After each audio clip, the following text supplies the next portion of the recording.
Bien, muchachos, vamos continuando con el curso. El, el tema pasado, el tema del día pasado trató acerca de los métodos que podemos utilizar para determinar los parámetros de la ecuación de la ecuación o de la ley de velocidad empírica. Estos parámetros son los órdenes de reacción a los que van elevado cada una de las concentraciones de los reactivos y también es la constante K. Bien, todo lo que les he enseñado, lo que les he platicado hasta ahorita, hay que tener en la mente de que son experimentos, o bueno, estamos en el supuesto de que la concentración es homogénea y que durante todo el tiempo estamos llevando la temperatura constante, estamos manteniendo la temperatura del experimento en todo el tiempo constante. Bien, ahora hay algo en esa ley empírica, prácticamente lo que les he mencionado hasta ahorita es que la velocidad la podemos modificar si cambiamos las concentraciones. Básicamente, según esa ecuación, es que si aumentamos la concentración de alguno o de todos los reactivos, la velocidad de la reacción aumenta. Más rápido, más moles por segundo son consumidos de los reactivos y más moles por segundo son producidos o son formados de los productos. Bien, pero la concentración, los cambios de concentración no son la única variable que tenemos para modificar la velocidad de una reacción. Tenemos otro elemento que es la temperatura. La temperatura es bastante importante aquí en las reacciones. Bien, en nuestra ecuación o en nuestra ley empírica, del lado derecho solamente hay una cantidad que tienen ahí que va a depender de la temperatura, y esa es la constante, que les vengo insistiendo que realmente no es constante, puesto que depende de la temperatura. Cambiamos la temperatura, también cambiaría la constante K. Los demás componentes, lo que son los órdenes de reacción de cada uno de los reactivos, esos no cambian con la temperatura, es decir, esos no dependerían de la temperatura, tampoco lo harían las concentraciones. Bueno, si nos ponemos un poco estrictos, tal vez las concentraciones cambian con la temperatura, ya que el volumen que ocupa el líquido podría cambiar, o el mismo o si es un gas también. Entonces, esos cambios pues son muy pequeños, prácticamente los ignoramos. Consideramos que las concentraciones de nuestros reactivos se mantienen en la práctica constantes. Vale. ¿Cuál es el efecto que tiene la temperatura sobre nuestras reacciones? El efecto general es que si nosotros aumentamos la temperatura, la velocidad de reacción aumenta. Y por lógica también, si aumenta la temperatura, también tiene que aumentar el valor de la constante de velocidad. Vamos a imaginarnos un poquito por qué razón, si subimos la temperatura, la velocidad de reacción aumenta, y por qué si la bajamos disminuye. Bien, vámonos de vuelta a nuestro modelo en el que las reacciones se llevan a cabo cuando ocurren choques entre las especies reactivas. La temperatura no viene siendo otra cosa que una medida de la energía cinética promedio que tienen las moléculas. Nuestras moléculas no están, sobre todo cuando están en fase líquida y en gaseosa no están fijas en el espacio, sino que se están moviendo de un lado a otro, como las pelotitas del melate. Bien, pues andan muy felices moviéndose de un lado a otro y de repente en su camino se pueden encontrar una que otra molécula con la cual colisionan. En las reacciones tipo A más A me da productos. El choque ya ocurriría, la reacción ocurriría cuando chocan dos moléculas de A con la suficiente fuerza para que hagan contacto. Si es la reacción de tipo A más B, pues bien, tenemos que esperar hasta que una molécula de A con una molécula de B colisionen con la suficiente fuerza para que haya contacto. Muy bien, si la temperatura es una medida del promedio de la energía cinética de las moléculas, entonces si aumentamos la temperatura, la energía cinética la energía cinética de las moléculas aumenta en promedio y como consecuencia aumenta la velocidad. Las moléculas se aumentan, andarían deambulando en el recipiente a velocidades mayores. Si aumentamos la velocidad de las moléculas, con mayor frecuencia van a chocar contra otras, incluyendo contra las moléculas que van a reaccionar, ¿vale? Entonces, esa es una de las razones por las cuales al aumentar la temperatura aumenta la reacción, porque aumentamos la frecuencia de los choques. En un segundo, más choques van a producirse. Bien, ahora, esos choques tienen que ser con cierta fuerza. En realidad, las moléculas, conforme se van acercando, que la distancia entre ellas va siendo menor, empiezan a ocurrir ciertas fuerzas de repulsión. Entonces, las moléculas tienen que chocar con suficiente velocidad o con suficiente fuerza para vencer esa repulsión y terminar haciendo contacto para que produzcan un estado de transición y terminen formando los productos. Muy bien, entonces la ecuación más utilizada para estudiar el efecto de temperatura en la cinética química de una reacción dada es la llamada ecuación de Arrhenius, la cual, si se fijan, perfectamente tenemos que la K es una función de temperatura. Aquí del otro lado tenemos la temperatura. Bien, entonces tenemos la constante K como una función de la temperatura es igual a esta A mayúscula que le vamos a llamar el prefactor por E elevado a la menos EA, que es la energía de activación, y esa energía de activación la dividimos entre R, que es la constante de los gases ideales, por la temperatura. Esta temperatura siempre la vamos a tener que dar en grados Kelvin.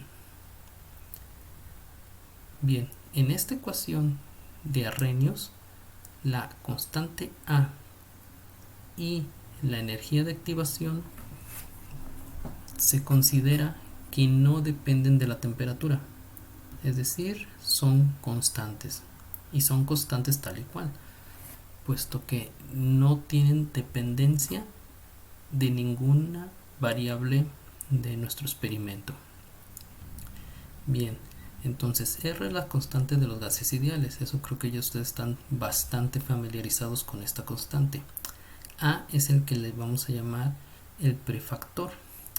El prefactor, de alguna manera, el número que nos da está relacionado con la frecuencia de choques, que la frecuencia de choques entre moléculas podemos decir es el número de choques que existe entre las moléculas de reactivo por unidad de tiempo, es decir, nos mide en un segundo, hagan de cuenta cuántas veces hubo un choque entre moléculas.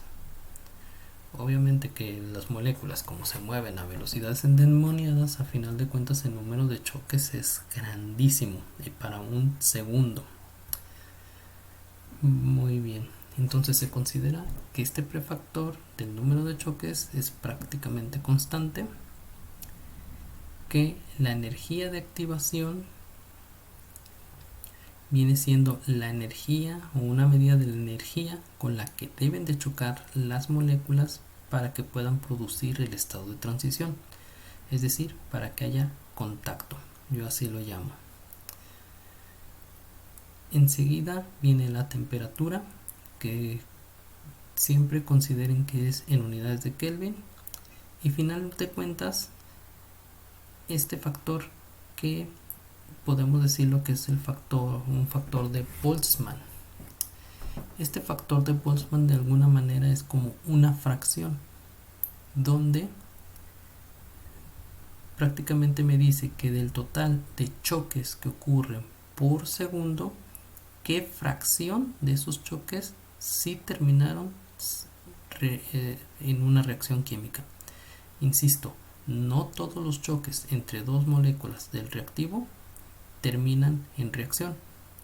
Algunas veces las fuerzas de repulsión vencen y no permite que haya contacto o no permite que haya la formación del estado de transición, que es un requisito para que podamos formar los productos.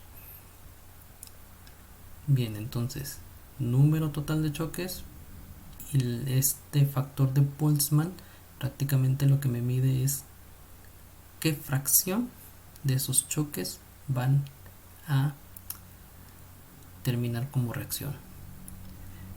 Chéquense que esa fracción tendría que ser menor conforme disminuimos la temperatura, cosa que se ve o se describe en esta ecuación, puesto que si nosotros vamos disminuyendo la temperatura, todo el exponente se va haciendo un número más negativo, ¿va? Y mientras más negativo, más pequeño es todo el número una vez que aplicamos la operación. Y lo inverso ocurre cuando aumentamos la temperatura, ¿vale? Traten de analizar este término que realmente corresponda con lo que les estoy contando. Este término tiene que disminuir cuando bajamos la temperatura y debe de aumentar cuando la aumentemos, ¿vale? Bien, si graficamos esta ecuación de Arrhenius, que en el eje de la Y ponemos la constante de velocidad como función de temperatura y en el eje de las X ponemos la temperatura, vamos a ver un comportamiento más o menos de este tipo, ¿vale? Donde idealmente, si nuestra temperatura es tan alta, prácticamente todos los choques que ocurren por segundo van a terminar en una reacción. Obviamente no vamos a llegar, nos quedamos lejísimos de llegar a esta asíntota en nuestros experimentos, digamos ya reales. Bien, ya les expliqué que esta ecuación está basada en un modelo de reacción que se lleva a cabo entre choques o colisiones entre moléculas. Vamos a analizar uno de esos choques. Para eso vamos a platicar un poco acerca de la superficie de energía potencial. Hagan de cuenta que la superficie de energía potencial es una gráfica de la energía potencial contra, digamos, la coordenada de reacción. Si son dos átomos, podríamos decir que esa coordenada de reacción sería la distancia que hay entre las dos. Entonces, hagan de cuenta que las dos moléculas poseen energía cinética. Cuando la fuerza que predomina entre ellas es de repulsión, parte de esa energía cinética que poseen la tienen que convertir a energía potencial conforme se van acercando, Mientras más se acercan, más cantidad de energía cinética la convierten a potencial. La energía potencial es una energía asociada con la posición, es decir, en este caso es una energía asociada con la distancia o qué tan cerca están los dos átomos. Y pues bueno, la ventaja que hay aquí es de que cuando las dos moléculas, en lugar de estarse acercando, se están alejando, entonces la energía potencial pues prácticamente se convierte de nuevo en energía cinética. Bien, suponemos que estamos en este valle de la superficie de energía potencial. En este valle, ambas moléculas A más B están lo suficientemente alejadas. Prácticamente no hay, digamos, ninguna interacción entre ellas dos. Pero conforme la distancia entre estas dos va disminuyendo, es decir, se van acercando, parte de su energía cinética la convierten en potencial. Y aquí tenemos la gráfica. De primero, digamos que están en un nivel bajo de energía potencial y conforme se van acercando, la energía potencial tiene que ir aumentando. Insisto, esa energía potencial la sacan al convertir su energía cinética. Puede ser que las dos moléculas chocan no con la suficiente velocidad o que no contienen la energía cinética suficiente para llegar a esta cima, a un máximo de energía. Que en este máximo de energía decimos que ya está la molécula formando, bueno, más bien ya se ha formado el estado de transición. Que el estado de transición es una sola molécula, un solo sistema que su estructura está entre la de los reactivos y la de los productos, ¿vale? A partir de esta estructura pues ya se puede formar los reactivos o puede ser la mala pata, perdón, los productos C más D, o puede haber mala suerte y a pesar de que esté aquí el estado de transición formado, se regrese. Es decir, nuestra molécula, nuestro sistema, que es una fusión de la molécula I más B, se vuelve a deshacer. Bien, algunas moléculas no tienen la energía cinética suficiente para convertirla a energía potencial y llegar hasta este punto. Se quedan a medias. En ese caso, pues prácticamente el choque,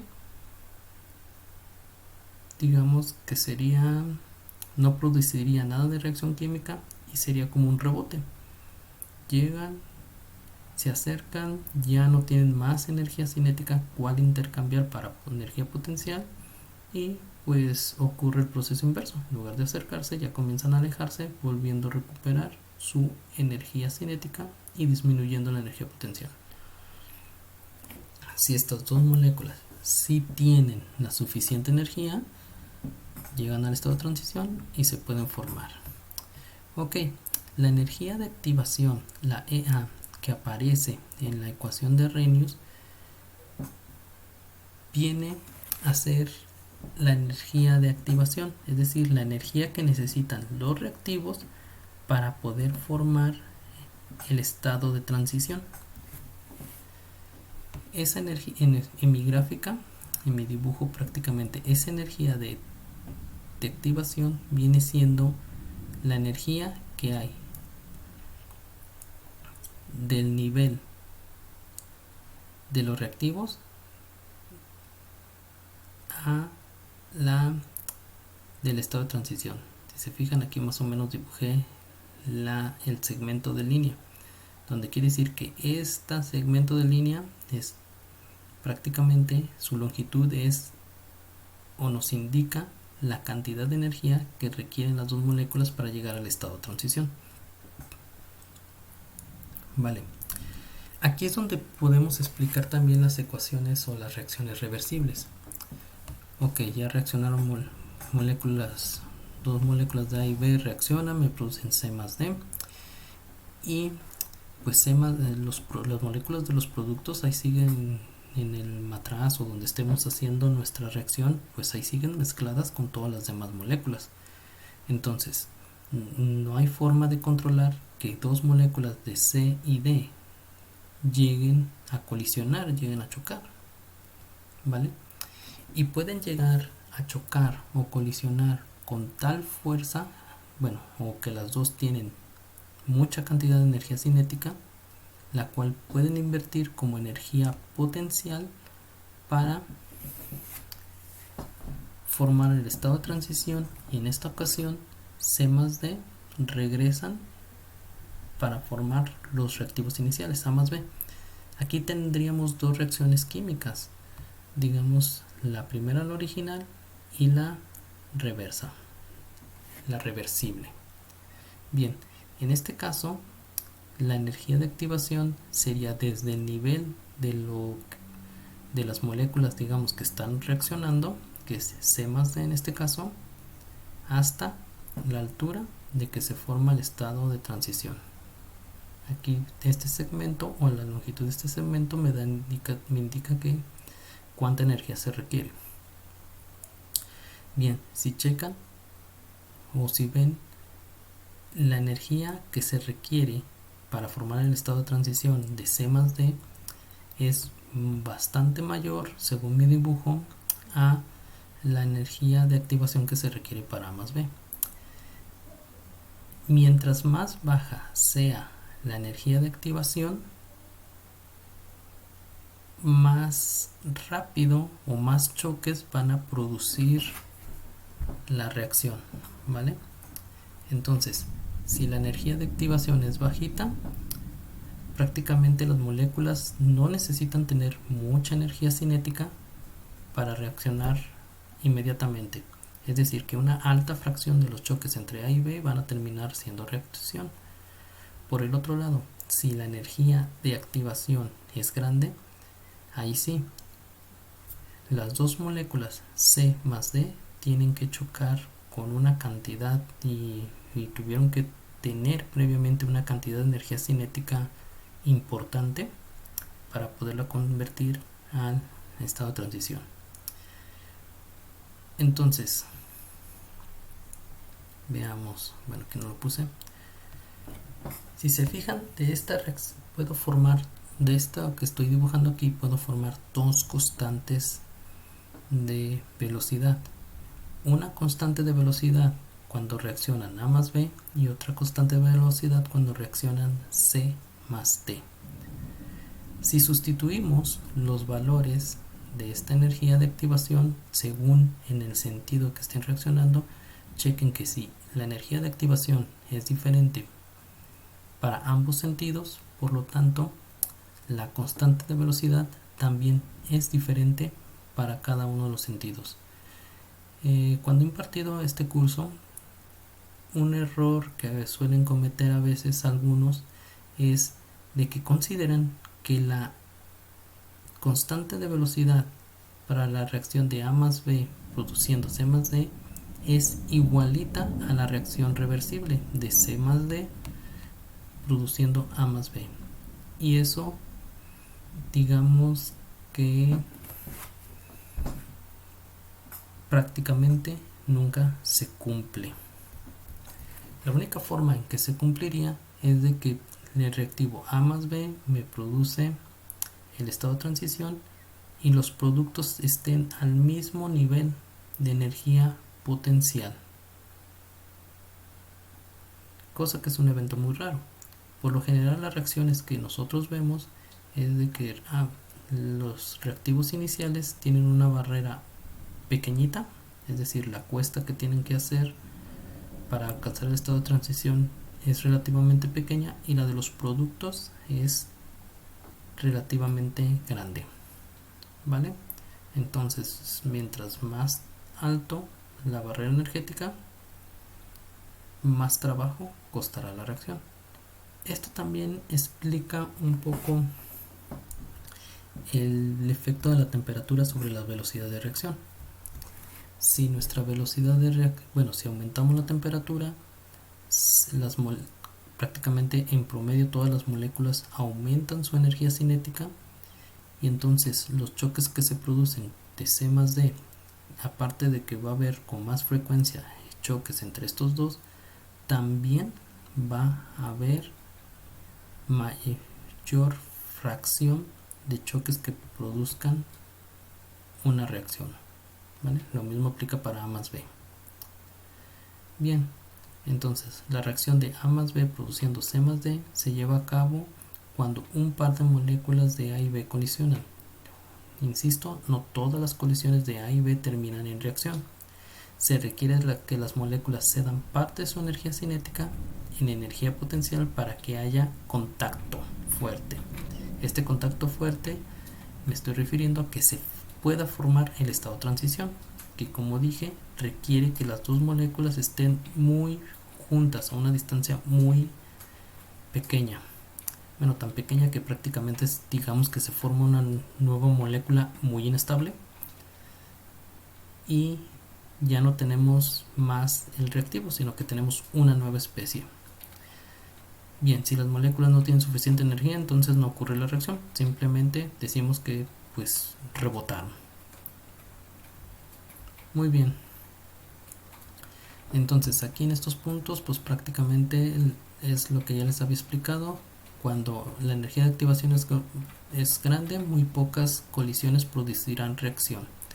Por lo tanto, la velocidad de reacción es baja. Cuando la energía de activación es pequeña, una fracción alta de choques por segundo terminará en reacción y la velocidad de reacción es alta.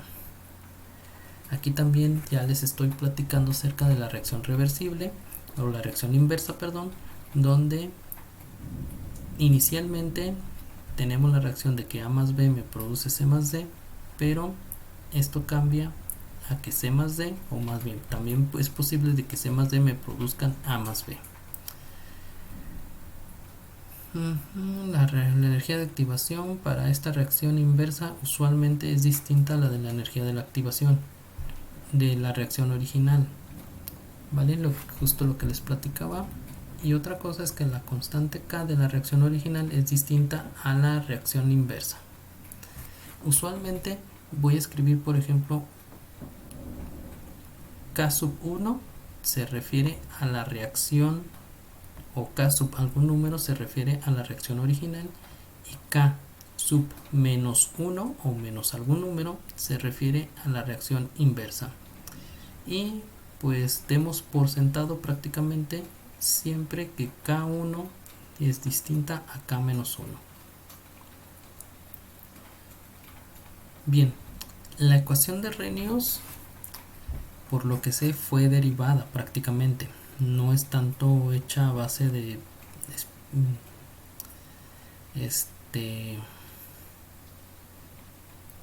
observaciones experimentales. Digamos que tal vez fue un híbrido, pero ya hay cierta teoría acerca de esta ecuación. Bien, la ecuación no podemos decir que es la neta del planeta, que es prácticamente la ecuación para conseguir los efectos de temperatura sobre la constante de velocidad y como consecuencia de la velocidad de reacción, pero le va muy bien en la mayoría de las reacciones. Solamente hay que tomar en cuenta que la energía de activación que obtenemos al usar la ecuación de Arrhenius suele ser ligeramente diferente a la energía de activación real. Bien, vamos a ver cómo obtenemos los parámetros de Arrhenius. ¿A qué me refiero con los parámetros de Arrhenius? Al prefactor, que es la letra A mayúscula, y a la energía de activación. A nivel experimental, para que nosotros obtengamos los parámetros de Arrhenius, lo que tenemos que hacer es una serie de experimentos, y cada uno de estos experimentos lo llevamos a cabo a diferente temperatura. Y también para cada uno de estos experimentos a diferente temperatura medimos la constante de velocidad, que esta constante la podemos obtener usando algunos de los métodos que ya les platiqué en la sesión pasada. Muy bien, entonces tenemos que para el primer experimento vamos a tener lo hacemos a una temperatura T1 y medimos una constante K que le ponemos como con K sub 1. Lo mismo hacemos un experimento 2, tenemos temperatura 2 a una y con una constante K2. Así, en cada experimento vamos formando parejas de datos y esas parejas de datos los vamos a dar un tratamiento para tratar de encajarlos en la ecuación de Arrhenius y de esa manera obtener los dos parámetros, prefactor y energía de activación. Vale, como siempre, esta ecuación por sí sola sería difícil ajustarla. Tenemos datos de K y tenemos datos de temperatura, pero si la dejamos así con exponentes, con E a la algo, va a ser un poquito complicado de manejar, de que podamos ajustar nuestros datos y con ellos encontrar los parámetros. Entonces lo que más nos conviene esta ecuación, si se deja, es obtener una versión que nos dé una ecuación que asemeje a la de una línea recta. Si aplicamos los logaritmos a ambos lados, es decir, aplico logaritmo a la constante K, aquí lo tenemos, logaritmo de K, aplico logaritmos a esta parte donde tenemos logaritmo de A, aquí está, más el logaritmo de E a la menos EA entre RT. Cuando aplicamos logaritmo a algo como esto, que es el número natural E elevado a algo, se cancelan logaritmo y el exponencial y solamente nos queda lo que está, o el exponente, que en este caso es menos energía de activación entre R, que es la constante de equilibrio, la constante de los gases ideales, multiplicado por el inverso de la temperatura. Cuando sacamos los logaritmos obtenemos una ecuación que tiene la forma de una ecuación de una línea recta. Si se fijan, logaritmo de K vendría siendo la Y. El negativo de energía de activación entre la constante R viene siendo la pendiente. El inverso de la temperatura viene siendo X. Y el logaritmo de A viene siendo el intercepto. Aquí ya más o menos se tiene que ir viendo cómo vamos a obtener la energía de activación. Bien, lo que nos vamos a hacer ahora es graficar las parejas de datos que hemos obtenido del experimento. Es decir, para cada K que obtuvimos, sacamos el logaritmo de K, y para cada T que utilizamos en los experimentos, cada temperatura, valor de temperatura, le sacamos inversa. Y prácticamente hacemos una gráfica del logaritmo de K contra el inverso de temperatura. Y aplicamos una regresión lineal. Bien, ya sabemos que cuando hacemos una regresión lineal, los parámetros de esta regresión que me van a arrojar va a ser el valor de la pendiente, la M, y el valor del intercepto P. De esos datos que obtenemos del análisis de regresión lineal los podemos igualar a estas cantidades de la ecuación de Arrhenius, es decir, la pendiente la podemos igualar a la energía menos energía de activación entre R, y la B, el intercepto, lo podemos igualar al logaritmo del prefactor. De todos modos, en el apunte que les estoy compartiendo lo escribí más explícitamente. Entonces aquí está.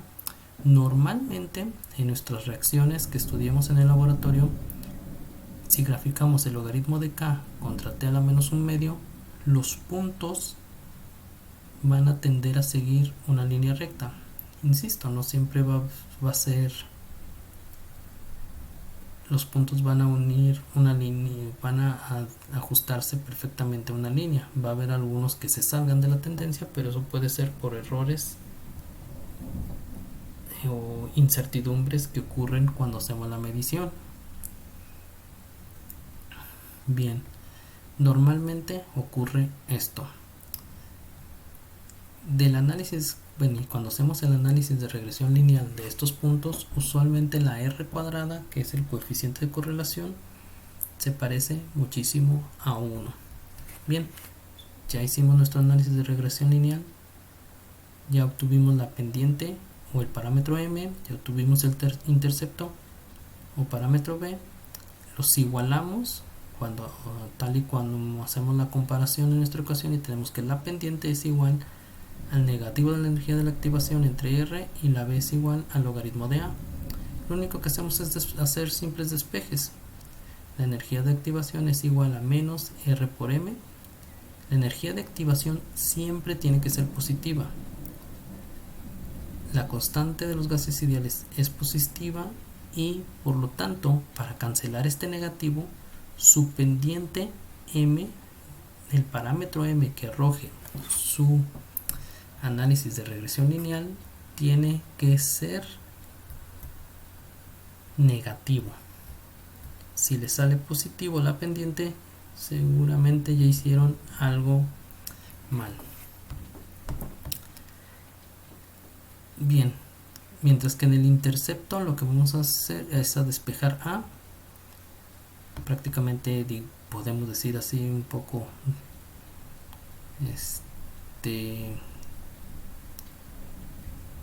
sin cuidado que el logaritmo lo pasamos para el otro lado como E a la B. Muy bien, los valores del prefactor A suelen ser valores muy grandes. He visto valores que andan en el rango de 10 a la 12, muy grande, o 10 a la 15. Por si les salen esos números tan grandes, no se vayan a asustar. Si ha pasado a algunos de ustedes, bueno, algunos de los que han hecho el curso, que cuando van calculando la A y ven un número tan grande, prácticamente sospechan de que algo salió mal. En este caso, lo normal es que A sea un número muy grande. Bien,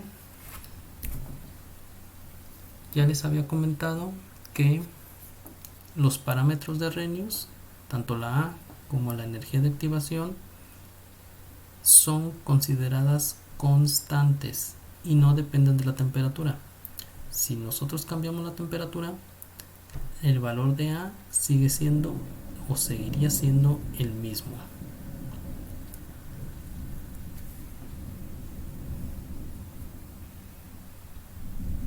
Bien, entonces una vez que encontramos A y energía de activación, en este ejemplo yo le pongo que la energía de activación es igual a 6.897 por 10 a la 4 joules por mol y que la A es de 3.52 por 10 a la 15 segundos a la menos 1.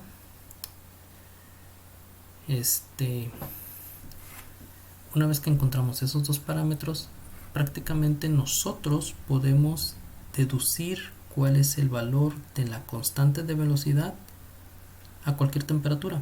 En el experimento hicimos unas cuantas, ¿no? Pero ¿qué tal si ahora se nos ofrece que queremos o necesitamos el valor de K a una temperatura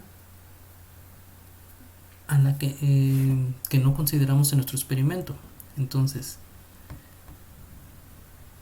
si ya hemos determinado los parámetros, no hay necesidad de ir a hacer de nuevo el experimento, sino que podemos predecir aplicando la fórmula, es decir, sustituyendo nada más datos, como lo hice aquí, que ya tenemos los valores de los parámetros y se les pide que cuál es el valor de K cuando la temperatura son 200 Kelvin.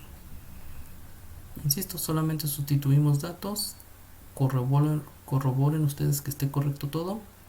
La A la sustituimos por 3.52 por 10 a la 15. La energía de activación la sustituimos por el 6.897 por 10 a la 4. Omito las unidades para no hacer esto que no esté tan lleno. Y lo dividimos eso entre R, que tomé el valor de 8.314 por 200 grados Kelvin. Y mi resultado es que la K tiene un valor de 0.0034 por 10 a 102 segundos a la menos 1. Ese es el valor que me dio y esa es la ventaja de tener ya la ecuación de Arrhenius. Obviamente que esta ecuación de Arrhenius digamos que no es general, o sea, cada reacción tiene sus valores correspondientes de los parámetros. Cambiamos de reacción, cambian los parámetros y ya perdemos su poder predictivo. Tenemos que hacer experimentos para determinar estos dos. Bien, aquí hay otra cosa. Muchas veces, si conocemos el valor de K a cierta temperatura y el valor de la energía de activación, entonces es posible encontrar otro valor de K a diferente temperatura. Y esto sin necesidad de conocer el valor de A. Bien, he visto algunos problemas y también yo algunas veces pongo ejercicios donde les digo, conocemos el valor de la constante K a una temperatura T1 y también conocemos la energía de activación. ¿Cómo le hacemos para conocer la constante de equilibrio, la constante de velocidad a una temperatura T2? Bien, muchos hacemos o hemos llegado a hacer este ejercicio donde hacemos muchos pasos, es decir, si considero la ecuación de Arrhenius para el caso 1, chéquense que tengo todos los datos, tengo T, sabría T, reconozco, energía de activación es un dato que conozco el valor de K, el único valor que no conozco es el de A. Simplemente despejamos, obtenemos A y con la A que obtuvimos la sustituimos en la ecuación de Arrhenius número 2 y simplemente pues sustituimos datos. Energía de activación es un dato que tenemos, R un dato que conocemos y temperatura 2 es un dato que también debemos de conocer. Bien, ustedes pueden hacer una ecuación más sencilla donde imagínense que dividimos K2 entre K1. Eso significa que tengo que dividir este entre esta otra expresión. Chequen ustedes las matemáticas, eso a mí me da E es igual a energía de activación entre R por el inverso de la temperatura 1 menos el inverso de la temperatura 2. Y ya de aquí sí podemos despejar K2 tranquilamente. Nos queda K2 es igual a K1 por todo esto. Podemos tomar el ejemplo de los datos del problema anterior y decirles a ustedes que estimen el valor de K2 a 350 Kelvin. Bien, lo único que hacemos es sustituir datos otra vez de nuevo. K2 es igual a 0.0034102, que es el valor que conozco a 200 grados Kelvin, y la energía sería igual a menos 3.897 por 10 a la 4 en la energía de activación.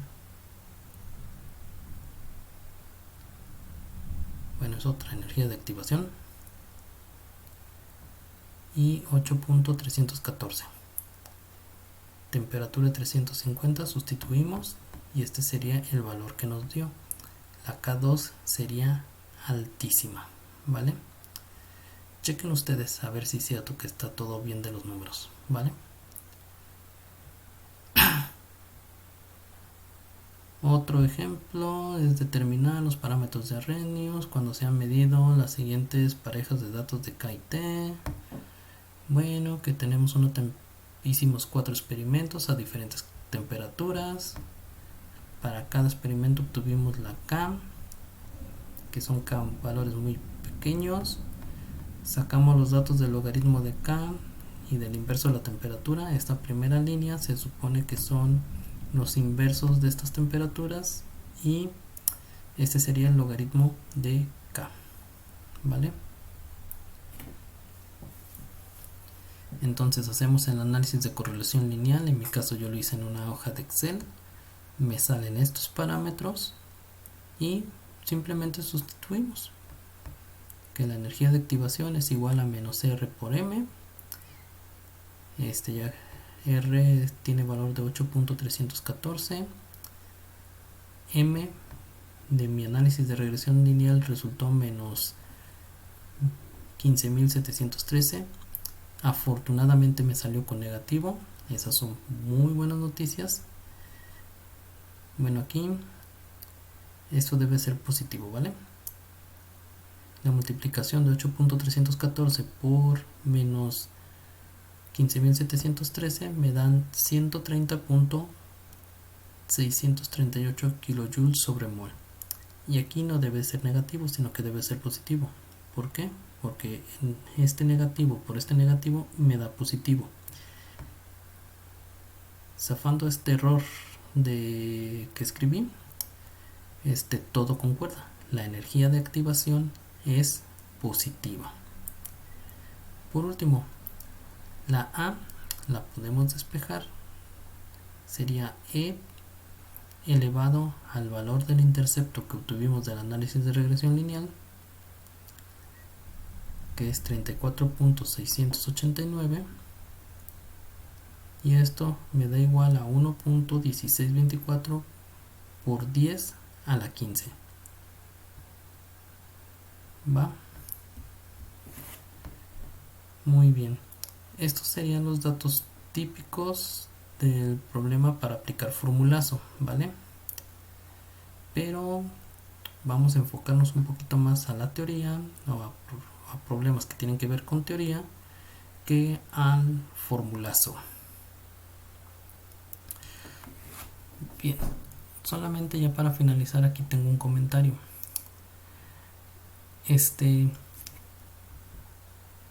Hay reacciones que no siguen el comportamiento de Arrhenius.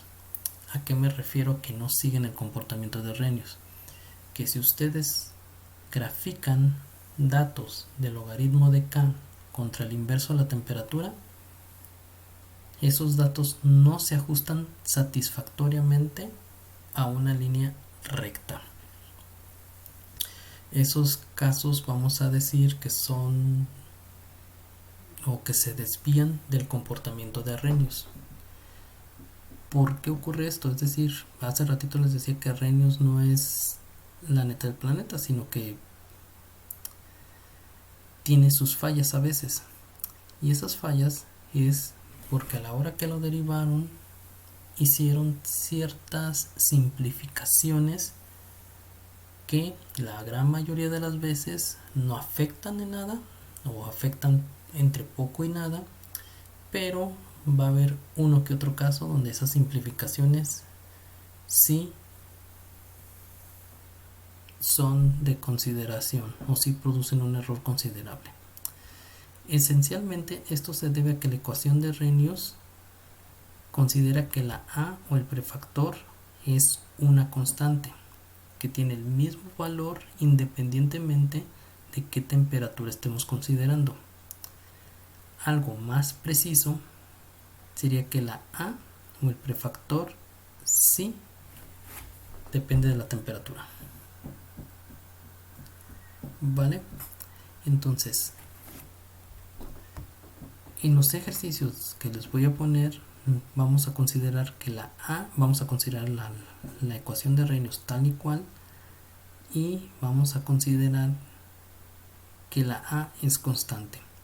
Esto es nada más un comentario para que tengan como de cultura general de la química, de que K por T, K como una función de la temperatura, una expresión más precisa sería esta, que es una B por T a la N por E a la menos C sub 0 entre RT. Este valor de N oscila entre menos 1.5 y 3. Este valor pues va a depender de la reacción, ¿sí? De qué está reaccionando va a cambiar. Si se fijan, se parecen un poquito a la ecuación de Arrhenius. A final de cuentas, después de hacer un poquito de matemáticas, se encuentra que una expresión para evaluar A como una función de temperatura es igual a esta, a B por el número natural E elevado a la N por T, la temperatura, también elevado a ese número N. Muy bien, chicos, eso sería todo en cuanto a efectos de temperatura. Estúdienle bien y hasta luego.